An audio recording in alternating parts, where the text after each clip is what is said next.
자, 오늘 말씀은 지난번에 드린 말씀의 이제 파트 2가 되겠습니다. 지난번에 드린 말씀 조금 리뷰를 해야 연결이 되죠.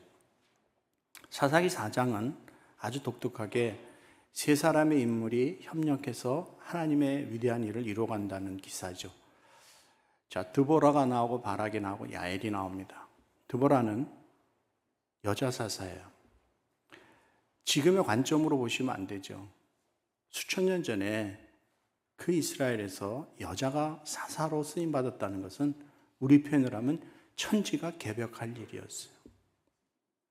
그런데 하나님이 이 여인을 들으셔서 사용하신다는 거죠. 이 사사에게는 특징이 있었어요. 예언자이면서 사사예요. 예언자이면서 백성들을 다스렸던 사람은 이스라엘 역사상 세 사람밖에 없어요. 모세, 사무엘, 그리고 드보라. 이 사람들은 예언자이기 때문에 군사들을 이끌고 직접 전투에 참여하지는 않았어요. 배후에서 기도했습니다. 아주 독특한 사람들인데 여자로서 유일하게 드보라가 거기 들어간다는 것이죠. 이 여인이 라피돗의 아내라고 소개됩니다. 그 라피돗이라고 하는 고유명사, 그런데 그 단어의 의미는 구원의 횃불을 든 여인이라는 의미였어요. 이스라엘을 구원하기 위해서 횃불을 든 여인. 자, 사사이면서도 이 드보라는 백성들의 재판을 진행했습니다. 다른 사사들은 백성들을 재판했다는 기록이 없어요. 유일하게 여인인 이 여자가 백성들을 재판하는 모습이에요. 여자로서 이 위대한 일을 감당하면서 이스라엘을 구원한 여인 드보라입니다. 우리는 지금 이 시대를 살면서도 일종의 나름 고정관념을 갖고 있어요. 또 어떤 모임 안에 고정관념이 있고 사회 안에 고정관념이 있고 나라 안에도 고정관념이 있습니다. 우리 표현으로 쉽게 하면 유리천장이 있어요. 하나님은 그 유리천장을 만들지 않으셨어요. 사람이 만든 거예요. 하나님이 우리에게 주시는 것은 진리 안에서, 말씀 안에서, 예수 안에서, 복음 안에서 자유인 줄 믿습니다. 방종과 타락을 위한 것이 아니라 정말 진리를 알기 때문에 예수 그리스도를 만났기 때문에 누릴 수 있는 자유함이에요. 거기에 유리천장 없습니다. 자, 바락이 등장합니다. 군대 장관이에요. 하나님의 명령 말씀을 받았어요. 자, 1만 명의 군사를 이끌고 전쟁에 갑니다. 근데 상대가 이게 만만한 상대가 아니란 말이에요. 그 당시 이스라엘 백성들, 군사들은 철병기가 없던 시절이에요. 근데 상대는 철병거. 이쪽은 철병기도 없어요. 저쪽은 철병거가 있는 거예요. 우리 표현하면 저쪽은 탱크 900대로 밀고 내려오는데 아군은 소총 한 자로 지어주면서 전쟁하라는 거예요. 이 게임이 안 되는 전쟁이에요. 그럼에도 불구하고 말씀에 순종하고 하나님을 의지하고 전쟁에 나갑니다. 결국은 승리하게 된다는 거죠. 자, 이제 야엘이라는 여인이 등장합니다. 적장 시스라가 도망쳤어요. 집으로 유인해 드립니다. 이불을 덮어주고 목이 말립다고 물을 달라고 하는 그 적장에게 우유를 먹여서 깊은 잠을 들게 하고 그 적장을 죽입니다.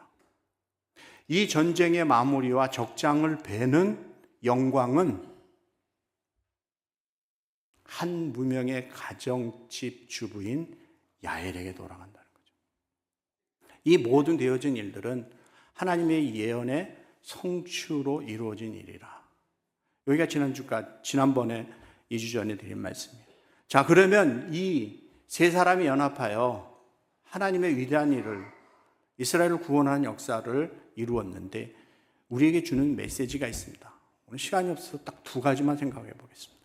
첫째는 하나님이 주신 축복, 이 축복을 방종과 타락의 기회로 삼으면 망한다는 거예요. 자, 1절 말씀 같이 한번 읽습니다.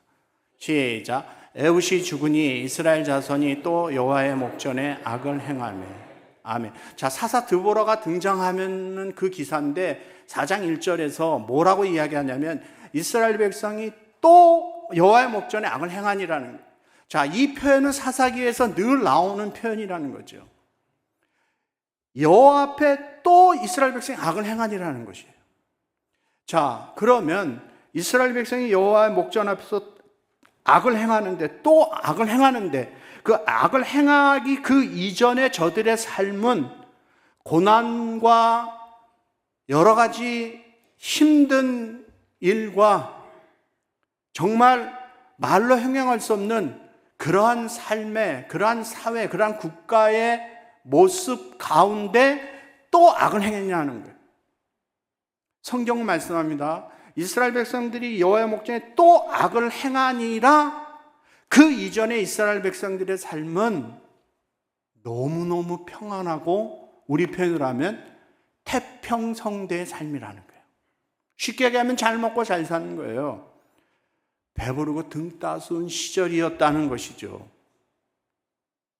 자, 그러면 드보라가 등장하기 전에 이스라엘 백성들이 몇 년 동안 이런 화평, 태평성대 평안함을 누렸어요. 자, 3장 30절에서 이렇게 설명합니다. 시작. 그날에 모압이 이스라엘 수하에 굴복하며 그 땅이 80년 동안 평안하였더라. 아멘. 무려 80년이라고 하는 세월을 하나님 태평성대를 줬고 저들이 잘 먹고 잘 살았다는 것이죠. 그러면 하나님을 더 사랑하고 더 믿음으로 서야 되는데 그런 모습은 온데간데 없고 그 하나님이 주신 축복을 방종과 타락의 기회로 삼아버리고 말았다는 것이에요. 그래서 또 여호와의 목전에 악을 행하니라고 성경은 말씀하고 있는 것이죠. 자, 그러면 80년이라는 시간이 짧은 시간이냐? 아니면 긴 시간이냐? 보통 일반적으로 사회학에서 이야기하면 세 세대가 지나가잖아요. 그죠? 한 세대부터 30년 생각하니까. 80년이라고 하는 이 세월. 자, 우리의 상황으로 한번 생각해 보자는 것이죠. 두 번으로 나눠서 한번 생각하겠습니다. 먼저 우리 우리 다 한국 사람이니까 대부분 다 한국에서 태어나셔서 한국에서 커서 미국 오신 분들이니까. 자, 80년을 생각하면 일제 36년에서 해방된 1945년 올해로 딱 80년이에요. 해방되고 5년 있다가 이북 공산군의 기습 남침으로 6.25가 터졌습니다. 여기 경험하신 분도 있고 대부분 경험 못 하셨고 3년의 처절한 민족 상잔의 피비린 나는 전쟁이 3년 했어요. 53년도에 휴전이 됐고 휴전되고 지금 72년이라고 하는 세월이 흘렀습니다. 50년대를 말할 것도 없고 60년대, 70년대까지만 해도 굉장히 가난했습니다. 대한민국. 여러분 왜 미국 오셨어요? 왜 미국 이민 오셨어요?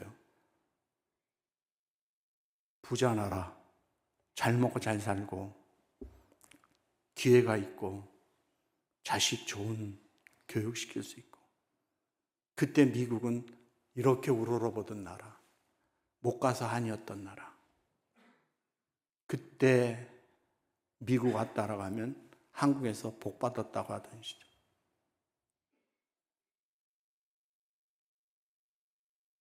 (60, 70년대) 경제 개발을 해서 오늘날 세계 10대 경제 대국의 토대를 만든 거예요. 그 전쟁 폐허에 맨손으로 나라를 일으켰던 제너레이션이 지금 여기 앉아 계신 분들 중에 70대 이상 되신 어르신들입니다. 70대, 80대, 90대. 그 부모님 세대, 할아버지, 할머니 세대 정말 고생 많이 하던 세대예요. 그러다 대한민국이 1988년 올림픽 하면서 세계에 알려졌어요. 깜짝 놀랐습니다. 전쟁 고아를 그 전쟁 폐허에서 어떻게 저렇게 발전했냐는 거죠. 올림픽이 지금으로부터 약 40년도 안 됐습니다. 그런데 지금의 대한민국 단군 이래 최대로 잘 먹고 잘 살고 부유한 나라가 됐다라고 이야기하죠. 그런데 우리가 다 압니다. 그 경제적인 부를 이루었는 줄 모르지만 잃어버려서는 안 되는 것을 너무 많이 잃어버렸어요. 언제부터인지 모르지만 미국에서 가면 한국에서 미국 촌놈 왔다라고 그 시절이 됐어요. 잘 삽니다, 한국. 그런데 너무 잃어버려서는 안 되는 것 많이 잃어버렸어요. 우리가 낳고 크고 자랐고 교육받던 그 옛날 대한민국이 아니에요. 도덕적으로, 윤리적으로, 영적으로 얼마나 변질되고 타락의 길을 가는지 말로 다 할 수 없어요.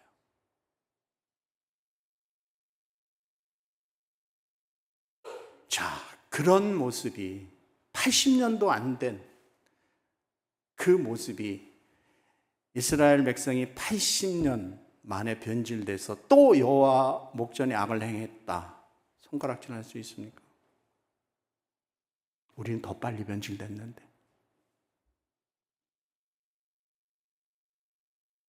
자, 그건 한국이고 미국에 사시는 우리 여러분 괜찮으세요? 자신 있으세요? 다른 거 얘기할 거 없고 처음에 미국 오셨을 때 그때를 회상해 보시자는 거죠. 그때 달러 가방에 막 잔뜩 100불짜리 싸가지고 금 잔뜩 싸가지고 오신 분 없어요.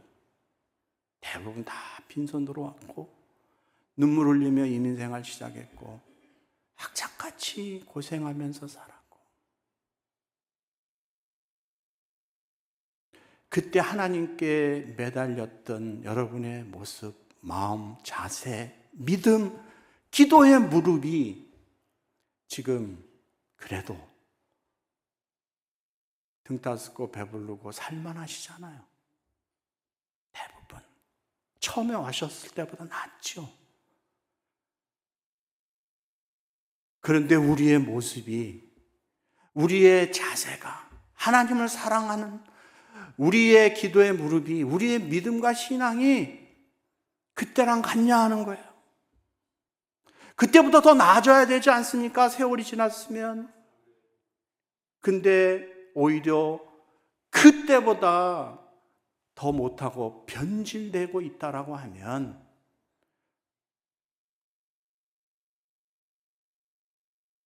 우리도 빨리 변했는데요. 우리의 모습 갖고 80년 동안 하나님이 주신 평안과 복을 누리다가 또 여호와의 목전에 악을 행한 사사기에 나오는 이스라엘 백성들을 손가락질하고 정죄할 수 있습니까? 성경을 해서 우리에게 경고하는 거예요. 너희들이 우리 편으로 하면 등 따스고 배부르고 잘 먹고 잘 살 때 하나님을 잊어서는 안 된다는 것입니다.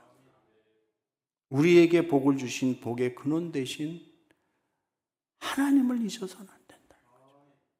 자, 신명기 말씀 같이 한번 읽습니다. 시작. 내가 먹어서 배부르고 아름다운 집을 짓고 거주하게 되며 또 내 소와 양이 번성하며 내 은금이 증식되며 내 소유가 다 풍성하게 될 때에 내 마음이 교만하여 내 하나님 여호와를 잊어버릴까 염려하노라. 여호와는 너를 애굽 땅 종되었던 집에서 이끌어내시고. 아멘. 우리의 마음이 교만해져서 먹고 살만하니까 하나님을 잊어버리고 있지는 않은지, 혹시 우리의 첫사랑은 잃어버리지는 않고 있는지, 우리 스스로가 우리를 돌아봐야 한다는 것입니다. 이스라엘 백성 80년 만에 변질됐다고 쉽게 정죄할 수 없어요. 초심을 계속 가지고 끝까지 변질되지 않고 가는 사람이 드물잖아요.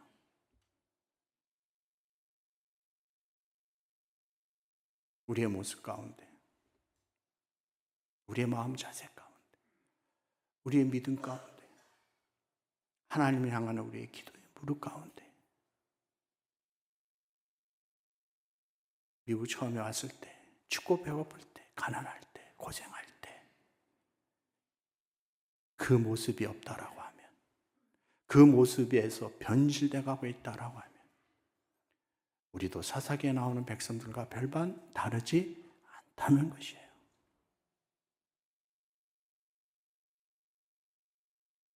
하나님을 잊어버려서는 안 됩니다. 잘 되면 잘 될수록, 여러분이 부유하면 부유해질수록, 여러분이 이 땅의 삶이 평안하면 평안할수록 그 모든 것을 우리에게 허락하신 복의 근원 되시는 하나님을 잊지 않고 사랑하는 성도들 되시기를 주의 이름으로 축복합니다. 두 번째는 하나님께서 이스라엘 백성이 부르짖을 때 응답하시잖아요. 우리가 부르짖을 때도 응답하시죠. 근데 우리가 생각했던 거와 우리의 기도와 우리의 기대와 다른 방향으로 역사하신다는 거예요. 자, 4절 같이 한번 했습니다. 시작. 그때 라피도세 아내 여선지자 드보라가 이스라엘 사사가 되었는데, 아멘. 그때에, 그러니까 그때. 이 그때가 굉장히 중요한 거예요. 자, 드보라가 사사가 된 그때가 언제냐는 거예요. 이때가 야빈이 철병거 900대를 가지고 이스라엘을 잔인하게 짓밟을 때예요. 그때에. 그래서 이스라엘 백성들이 죽게 생겼으니까 하나님 앞에 부르짖어서 우리를 살려달라고 기도한 그때. 자, 여러분, 이스라엘 백성이 지금 죽겠다고 부르짖었습니다. 하나님의 구원을 구했어요. 근데 상대는 철병과 탱크 900대 있어요. 우리는 아무것도 가진 게 없는데. 자, 그럼 이스라엘 백성들이 기대할 때 무엇을 기대했을까요? 저러한 강력한 군대에서 우리를 건져주세요 하면 더 강력한 것이 임해서 격퇴시켜줘야 되잖아요. 안 그렇습니까? 탱크보다 더 강력한 최신 미사일이 왔다든가, 안 그렇습니까? 신무기가 왔다든가, 하나님께서 이렇게 해서 적군을 제압하고 우리를 구원할 걸 우린 기대를 하는데, 아니 철병거 900대, 탱크 900대 있고 우리는 아무것도 없는데 거기를 구원해서 그들의 기도 가운데 하나님께서 응답하셔서 구원하시기 위하여 세운 방법이 선지자 하나 세운 거예요. 사람 하나, 그것도 남자도 아니고 여자. 아니 막 근육이 나오고 막 그냥 저 장수는 일당백 일당천이야, 저 장수를 따라가면 무조건 승리해, 그런 사람도 아니고 그냥 평범한 가정주부, 그냥 야들야들한 그 여자 하나 세웠단 말이에요. 자, 여러분이 만약 그 당시 이스라엘 백성이라고 하면 그렇게 했는데 하나님께서 주신 하나님의 방법이 여자 사사 하나 달랑 세웠어. 그거 받아들이실 수 있어요? 아멘. 하나님께서 역사하셨는데 하나님께서 우리의 기도 응답하셨습니다 라고 하실 수 있냐는 거예요. 근데 하나님은 우리의 생각과 우리의 기대와 전혀 다른 방법으로 역사하시잖아요. 드보라 여자 사사 하나 세워가지고 탱크 900대 작살내고 이스라엘을 구원하시잖아요. 놀랍죠. 여기만 이런 기사가 있습니까? 아니요, 성경의 곳곳에서 이런 말씀하는 거예요. 자, 이스라엘 백성이 430년 애굽에서 종살이 하면서 정말 죽지 못해 살았습니다. 430년이에요. 우리 일제 36년 동안 나라가, 민족이 거덜났는데 430년이란 말이에요. 그들의 부르짖음을 듣고 하나님께서 그들을 구원한 방법이 뭐예요? 모세 한 사람 보냈단 말이에요, 모세. 근데 모세가 그때 몇 살이에요? 근육이 나오고 막 힘 있는 젊은 사람이 아니고 80세 노인. 거기다가 모세 손에 들려준 건 뭐예요? 지팡이 하나. 지팡이 하나 달랑 들어서 80세 노인을 보내요. 그게 하나의 방법이에요. 뭘 보여주시는 거예요?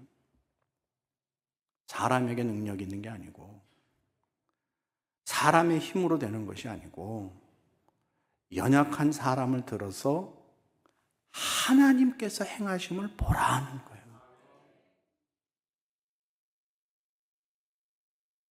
여러분, 하나님께서 인류를 구원하시기 위해서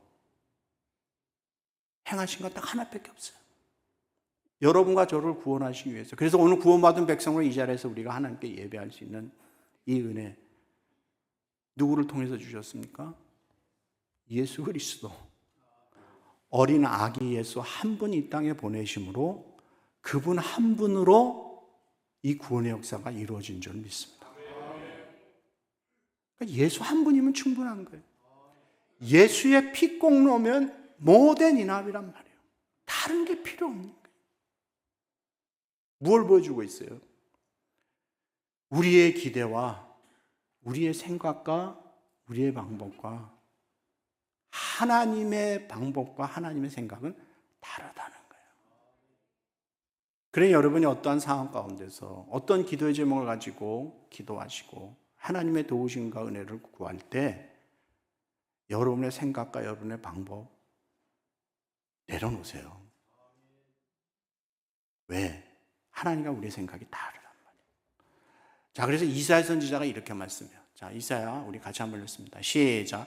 이는 내 생각이 너의 생각과 다르며 내 길은 너희의 길과 다르며 여호와의 말씀이니라.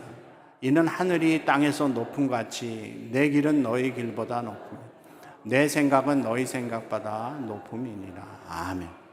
너희 생각과 내 생각이 다르다는 거예요. 너희 길과 내 길이 다르다는 거예요. 내 생각이 훨씬 높고 내 길이 훨씬 높다는 거예요. 그러므로 사랑하는 성도 여러분, 하나님이 오르심을 믿으시기 바랍니다. 우리가 오른 게 아니에요. 내가 오른 게 아니에요. 하나님이 오르세요. 하나님의 방법이 맞습니다. 하나님이 주시는 게 제일 좋은 건 줄 믿습니다. 이 믿음이 회복되셔야 돼요. 그래서 그 하나님을 신뢰하고 그냥 하나님 앞에 엎드리세요. 여러분 생각을 내려놓으세요. 여러분의 길을 내려놓으세요. 여러분의 방법을 내려놓으세요. 하나님은 여러분이 생각했던, 여러분이 경험했던 거와 전혀 다른 방법으로 도우시고 역사하시는 하나님이신 줄 믿습니다. 그래서 오늘도 그 하나님을 바라보셔야 되는 거예요. 그리고 그 하나님을 신뢰하고 그 하나님을 사랑합니다 고백하며 감사하며 찬송 부르며 이전을 나아가는 우리 12시 성도들 되시기를 주의 이름으로 축복합니다.